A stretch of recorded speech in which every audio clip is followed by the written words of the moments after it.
Hi friends, welcome to మన ప్రజాకవి ఛానల్కి స్వాగతం. తింటే గారెలే తినాలి, వింటే భారతమే వినాలి అన్నది నాటి మాట.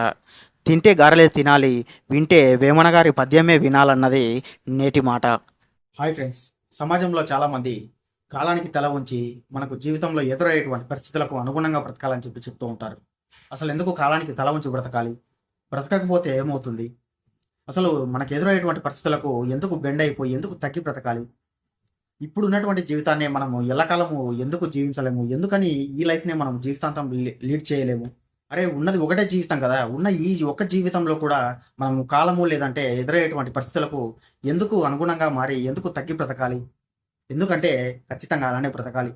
లేదంటే మనకు కాస్త దెబ్బలు తగిలే చోట ఏకంగా కాళ్ళు చేతులే విరిగిపోవచ్చు.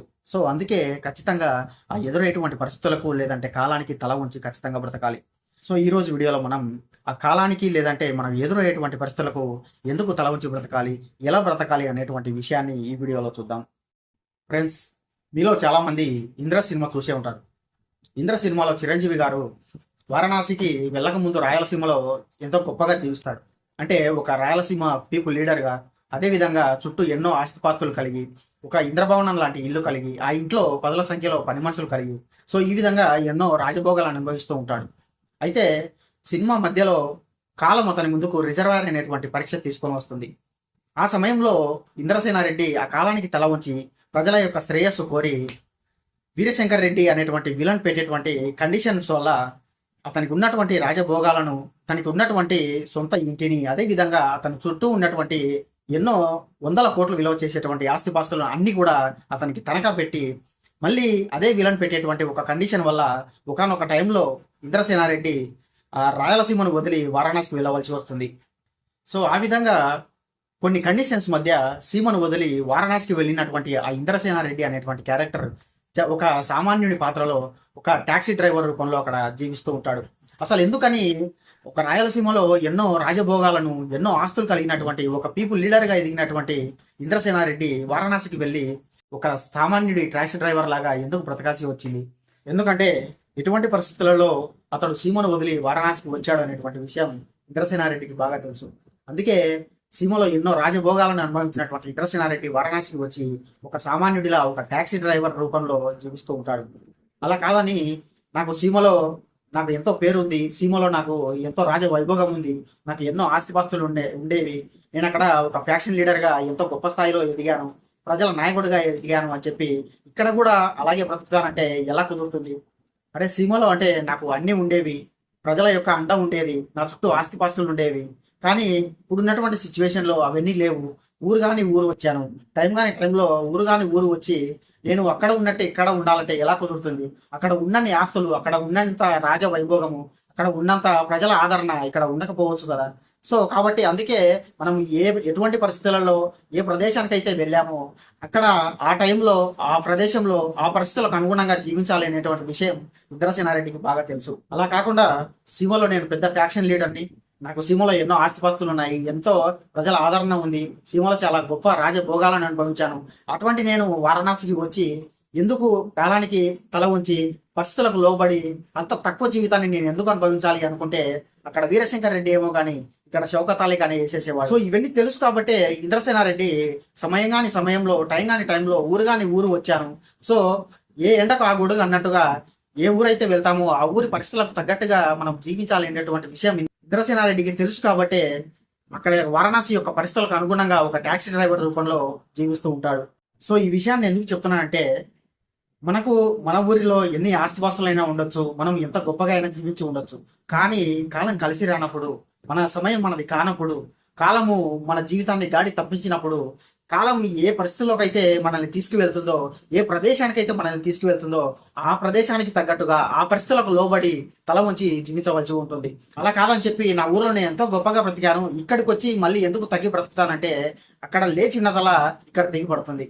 అందుకే మన జీవితంలో మనం ఎప్పుడైనా టైం బాగోలేక మన జీవితం గాడి తప్పి మనము టైం కాని టైంలో ఊరు కాని ఊరు వెళ్ళినప్పుడు ఆ ఊరికి పరిస్థితులకు, ఆ ఊరి యొక్క కట్టుబాట్లకు లోబడి జీవించాల్సి ఉంటుంది. అది కూడా ఎంతవరకు అంటే మళ్ళీ మన టైం మనకు వచ్చే వరకు, మనకు కోల్పోయినటువంటి వైభోగము, రాజ వైభోగం కానీ ఆస్తిపాస్తులు కానీ అవన్నీ తిరిగి మనం పొందే వరకు కూడా అక్కడ నిలదొక్కునే వరకు, ఆ సమయం మళ్ళీ మనకు కలిసి వచ్చే వరకు మనం అలానే కాలానికి ఇక్కడ ఉన్నటువంటి పరిస్థితులకు తల వంచి జీవిస్తూ ఉండాలి. దీనికి బెస్ట్ ఎగ్జాంపుల్ ఏంటంటే నీరు, వాటర్.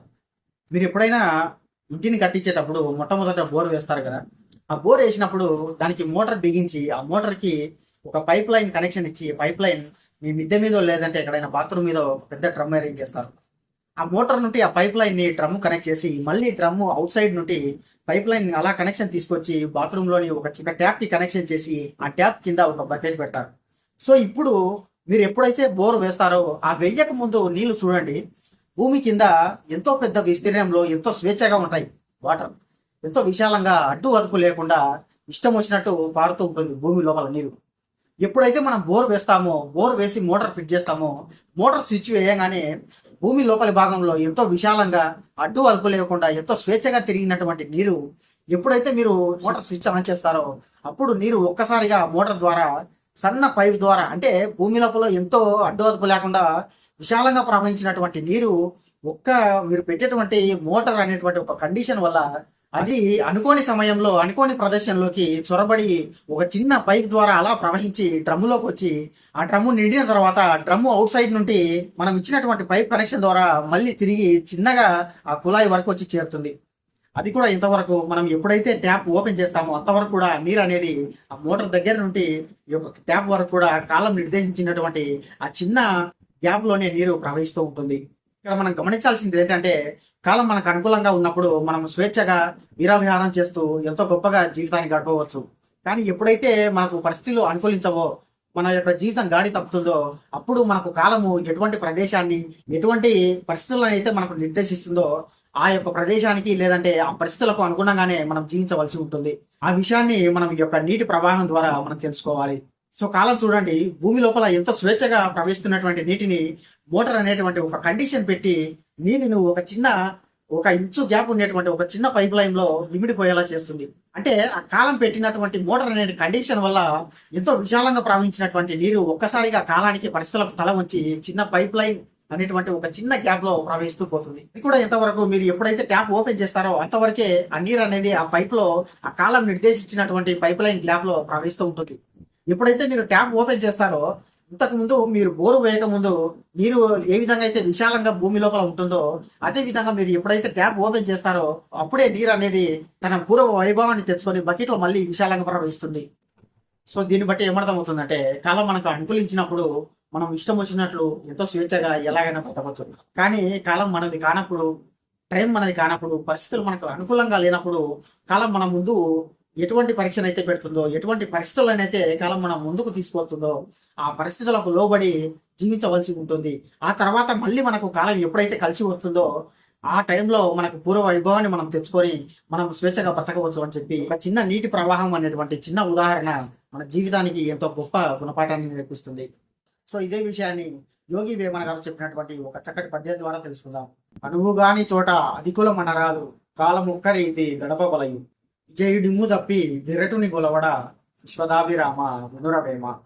అంటే ఫ్రెండ్స్ ఇక్కడ చూడండి, అనువు కాని చోట అధికుల మనరాదు, కాలం ఒక్కరీతి గడప బలయు. అంటే మేము గొప్ప వాళ్ళము, మాకు అన్ని ఆస్తిపాస్తులు ఉన్నాయి, ఇన్ని ఆస్తిపాస్తులు ఉన్నాయి, మేము మా ఊరిలో ఎంత గొప్పగా బ్రతికామని చెప్పి మన యొక్క గొప్పలు మనకు అనుకూలంగా లేని చోట, లేదంటే మనకు అనుకూలంగా లేని సమయంలో చెప్పకూడదు అని చెప్పి చెప్తున్నాడు. అదే విధంగా కాలం ఒక్క రీతి గడపవలయి ఉన్నాడు. ఇక్కడ కాలం ఒక్క రీతి అంటే అన్ని కాలాల్లో ఒకే విధంగా బతకమని కాదు, కాలానికి అనుగుణంగా బ్రతకాలి అని చెప్పి దీని భావం. ఎందుకంటే ఒకసారి మనకు కాలం అనుకూలంగా ఉంటుంది, ఒకసారి అనుకూలంగా ఉండదు. కాలం అనుకూలంగా ఉన్నప్పుడు ఎలాగైతే వీర విహారం చేస్తూ స్వేచ్ఛగా బ్రతుకుతామో అదే విధంగా కాలం బాగలేనప్పుడు కూడా అదే కాలానికి తల ఉంచి అదే కాలం మన ముందు ఉంచేటువంటి పరిస్థితులకు లోబడి జీవించాలి అని చెప్పి చెప్తున్నాడు. ఏ విధంగా అంటే 3వ పాదంలో విజయుడిము తప్పి విరటుని గొలవడ, విశ్వదాభిరామ వినురవేమ. ఎంతో ప్రతిభావంతుడైనటువంటి ఎంతో ధనుర్ధారైనటువంటి అర్జునుడు కూడా కాలం కలిసి రాక పరిస్థితులకు లోబడి ఒక స్త్రీ రూపంతో విరాట రాజు అనేటువంటి విరాట రాజ్యంలోని ఒక రాజు దగ్గర సేవకుడిగా మారి అతని కుమార్తెలకు నృత్యము లేదంటే నాట్యము నేర్పిస్తూ సేవకుడిగా మెలగలేదా అని చెప్పి చెప్తున్నాడు. అంతే కదా ఫ్రెండ్స్, అర్జునుడు మీరు చూడండి ఎంత ధనుర్ధారి, ఎంత ప్రతిభావంతుడు. అటువంటి అర్జునుడు కూడా కాలం కలిసి రాక ఎప్పుడో ఊరవసి పెట్టినటువంటి శాపం వల్ల బృహన్నల అనేటువంటి ఒక స్త్రీ అవతారం ఎత్తి అజ్ఞాతవాసంలో ఉన్నప్పుడు తనను గుర్తు పట్టకూడదని చెప్పి విరాట రాజ్యంలో ఉన్నటువంటి రాజు వద్ద అతని కుమార్తెలకు నృత్యం నేర్పించేటువంటి ఒక స్త్రీగా స్త్రీ రూపం ఎత్తి అతని యొక్క కుమార్తెలకు నాట్యం నేర్పిస్తూ అతని సేవకునిగా నిలగడం జరిగింది. సో అందుకే కాలం కలిసి వచ్చినప్పుడు ఏ విధంగా అయితే ఒక ధనుర్ధారి లాగా, ఏ విధంగా అయితే ఒక ప్రతిభావంతుడు లాగా వెలిగాడో అర్జునుడు, అదే అర్జునుడు కాలం కలిసి రానప్పుడు, పరిస్థితులకు అనుకూలించినప్పుడు కాలానికి తల వంచి పరిస్థితులకు లోబడి అర్జునుడు కూడా స్త్రీ రూపం ఎత్తి విరాట రాజు వద్ద సేవకుడుగా మారి అతని కుమార్తెలకు నృత్యాన్ని నేర్పిస్తూ ఒక సేవకుడుగా మారవలసినటువంటి పరిస్థితి వచ్చింది అని చెప్పి వేమన గారు ఈ యొక్క మహాభారతంలోని అర్జును యొక్క క్యారెక్టర్ ని ఉదాహరణగా చాలా చక్కగా చెప్పడం జరిగింది. సో అందుకే విజయుడి ఇమ్ము తప్పి విరటుని ఒలవడ విశ్వదాభిరామ వినురవేమ. ఇక్కడ ఇమ్ము తప్పడం అంటే అర్జును యొక్క స్థితి గతి తప్పడం. అర్జునుడు అంతటి వాడే అతనికి కాలం కలిసి రాక అతని యొక్క స్థితి గతి తప్పి విరాట రాజు వద్ద సేవకుడుగా చేశాను కదా అని చెప్పి వేమన గారు చాలా అద్భుతంగా చెప్పడం జరిగింది. అంతే కదా ఫ్రెండ్స్, మన జీవితంలోనే చూడండి, కొంతమందిని చూస్తుంటాం, అరే పలానా వాడు పలానా టైంలో చాలా గొప్పగా బతికారా, కానీ ఇప్పుడు మాత్రం పలానా సిచ్యువేషన్లో చాలా దీనస్థితిలో ఉన్నాడని చెప్పి వింటూ ఉంటాం. ఫర్ సపోజ్ మీరు చిత్తూరు నాగయ్య గారిని తీసుకోండి. ఒకప్పుడు ₹1,00,000 రెమ్యునరేషన్ తీసుకున్నటువంటి ఆ నటుడు కానొక స్టేజిలో అతనికి కాలం కలిసి రాక, పరిస్థితులు అనుకూలించక చివరికి 400 ఆఖరికి ₹100 క్యారెక్టర్ కూడా చేశాడు అనేటువంటి వార్తలు విన్నాం. సో ఇక్కడ చెప్పేది ఏంటంటే, కాలం అనుకూలించినప్పుడు మనము ఎంతటి ఉన్నత స్థితిలో బ్రతికినప్పటికీ కాలం అనుకూలించక, లేదంటే పరిస్థితులు బాగలేనప్పుడు కూడా అటువంటి కాలానికి తగ్గ పరిస్థితుల్లో కూడా మనం జీవించడానికి సిద్ధంగా ఉండాలి. అందుకే మీకు ఇంద్ర సినిమాలో ఆ యొక్క ఇంద్రసేనారెడ్డి క్యారెక్టర్ కూడా ఎక్స్ప్లెయిన్ చేయడం జరిగింది. ఆ సినిమాలో చిరంజీవి గారు వారణాసికి వెళ్ళక ముందు సీమలో ఎంతో ఉన్నతమైనటువంటి జీవితాన్ని గడిపి కాలం అనుకూలించక అతను వెళ్ళి వారణాసిలో ఒక సామాన్య టాక్సీ డ్రైవర్ జీవితాన్ని గడపడం జరిగింది. సో ఏ విధంగా అయితే ఇంద్ర సినిమాలో చిరంజీవి లాగా, లేదంటే భూమి కింద నీరులాగా ఎప్పుడు అయితే మనకు టైం కలిసి ఉన్నప్పుడు, లేదంటే టైం అనుకూలంగా ఉన్నప్పుడు ఏ విధంగా అయితే నీరు లేదంటే చిరంజీవి గారు వారి యొక్క ఉన్నత స్థానాన్ని వారు అనుభవించారో, అదే విధంగా మనం కూడా మనకు సమయం అనుకూలించినప్పుడు, మనకు అంతా కలిసి వచ్చినప్పుడు మనకు ఉన్నటువంటి ఉన్నతమైనటువంటి జీవితాన్ని మనం గడిపి, ఏ విధంగా అయితే చిరంజీవి గారు టైం అనుకూలంగా లేక అక్కడ వారణాసికి వెళ్ళి ఒక సామాన్యుడి పాత్రలో జీవించాడో, ఏ విధంగా అయితే నీరు కాలం పెట్టినటువంటి మోటార్ అనేటువంటి కండిషన్ వల్ల కాలం నిర్దేశించినటువంటి ఒక చిన్న పైప్ అనేటువంటి నిర్దేశిత ప్రదేశంలోనే ప్రవహించిందో, సో అదే విధంగా మనం కూడా కాలానికి తగ్గట్టుగా కాలం మనకు అనుకూలించినప్పుడు, కాలం మనం ముందు ఉంచేటువంటి పరిస్థితులకు లోబడి కాలానికి తల వంచి అక్కడ ఉన్నటువంటి పరిస్థితులను అర్థం చేసుకొని, మనకు కాలం ఎటువంటి ప్రదేశాన్ని అయితే మనకు నిర్దేశిస్తుందో, ఎటువంటి పరిస్థితులను అయితే మనకు నిర్దేశిస్తుందో ఆ పరిస్థితులకు ఆ కాలానికి తగ్గట్టుగా అందులో జీవిస్తూ జీవిస్తూ మళ్ళీ మనకు కాలం కలిసి వచ్చేంత వరకు, మళ్ళీ మనకు పరిస్థితులు అనుకూలించేంత వరకు ఏ విధంగా అయితే వాటర్ ఒక పైపులో ఫ్లో అవుతూ మళ్ళీ స్వేచ్ఛగా, అంటే ఒక ట్యాప్ తిప్పగానే ఎప్పుడైతే స్వేచ్ఛ వస్తుందో అంతవరకు పైపు యొక్క నిర్దేశిత ప్రదేశానికి తల వంచి, కాలం ముందు తల వంచి పరిస్థితులకు లోబడి ప్రవహిస్తూ ఉంటుందో, అదే విధంగా మనం కూడా మనకు కాలం కలిసి వచ్చేంత వరకు, లేదంటే పరిస్థితులు అనుకూలించే వరకు దుర్భిక్షమైనటువంటి జీవితాన్ని కానీ, లేదంటే తక్కువ స్థాయి జీవితాన్ని కానీ గడపడానికి మనం సిద్ధంగా ఉండాలి. ఎందుకంటే కాలం అన్నది ఎప్పుడు కూడా ఒకే విధంగా ఉండదు. ఈ రోజు మనము హై స్టేజ్లో ఉన్నామంటే మళ్ళీ ఏదో ఒక రోజుకి, లేదంటే ఏదో ఒక కాలం మనకు బ్యాడ్గా టైం వచ్చి మనము దీనమైనటువంటి స్థితిలో బతకాల్సినటువంటి టైం ఖచ్చితంగా వస్తుంది. సో ఈ రోజు మనము కాలానికి అనుగుణంగా హై స్టేజ్లో బతికినట్టే మళ్ళీ అదే కాలానికి అనుగుణంగా లో స్టేజ్లో బతకడానికి కూడా మనము సిద్ధంగా ఉండాలి. ఇక్కడ చెప్పేది ఏంటంటే, మనకు కాలం అనుకూలంగా ఉండి, సమయం అనుకూలంగా ఉండి, పరిస్థితులు అనుకూలంగా ఉండి ఎంతటి రాజభోగాలను, లేదంటే ఎంత వైభవాన్ని, ఎంత లగ్జరీ లైఫ్ను లీడ్ చేస్తామో, అదేవిధంగా కాలం బాగలేనప్పుడు, పరిస్థితులు అనుకూలంగా లేనప్పుడు, మనకు టైం కలిసి రానప్పుడు కూడా అంతే దుర్భిక్షమైనటువంటి జీవితము, లేదంటే తక్కువ స్థాయి జీవితాన్ని అయినా సరే అనుభవించడానికి మనం సిద్ధంగా ఉండాలి. సో ఇది ఫ్రెండ్స్, విన్నారు కదా, కాలానికి తల ఉంచి కాలం మనం ముందు ఉంచేటువంటి పరిస్థితులకు లోబడి ఏ విధంగా జీవించాలి, ఎందుకు జీవించాలి అనేటువంటి విషయాన్ని చూశారు కదా. సో ఇది ఫ్రెండ్స్, మరో వీడియోలో మరో పద్యంతో మళ్ళీ కలుద్దాం. అంతవరకు సెలవు. Keep watching.